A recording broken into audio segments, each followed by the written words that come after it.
ఇవాళ recipe cabbage onion pakoda మా ఇంట్లో చేసుకునే విధానం. ముందుగా కొన్ని ధనియాలు రోట్లో వేసి క్రష్ చేసి పెట్టుకోవాలి. తర్వాత వీటికి కావాల్సిన వెజిటేబుల్స్ సన్నగా పొడుగా తరుక్కున్న ఆనియన్స్, క్యాబేజ్, సన్నగా కట్ చేసిన కొత్తిమీర మరియు పుదీనా.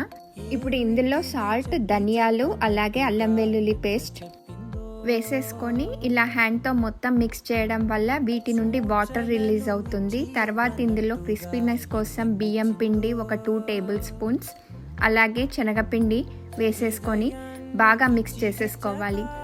వెజిటేబుల్స్ నుండి రిలీజ్ అయిన వాటరే దీనికి సరిపోయింది. పకోడా కన్సిస్టెన్సీ ఇలా వచ్చింది. మీకు కావాలనిపిస్తే కొన్ని వాటర్ కూడా యాడ్ చేసేసుకోవచ్చు. నెక్స్ట్ ఇందులో కాస్త వాము, రెడ్ చిల్లీ పౌడర్ వేసి బాగా మిక్స్ చేసేసుకొని ప్యాన్ హీట్ చేసేసుకొని ఆయిల్ వేడైన తర్వాత పకోడీ వేసేసుకొని కెచప్తో సర్వ్ చేసేసుకుంటే ఎంతో టేస్టీగా ఉండే క్యాబేజ్ ఆనియన్ పకోడా రెడీ.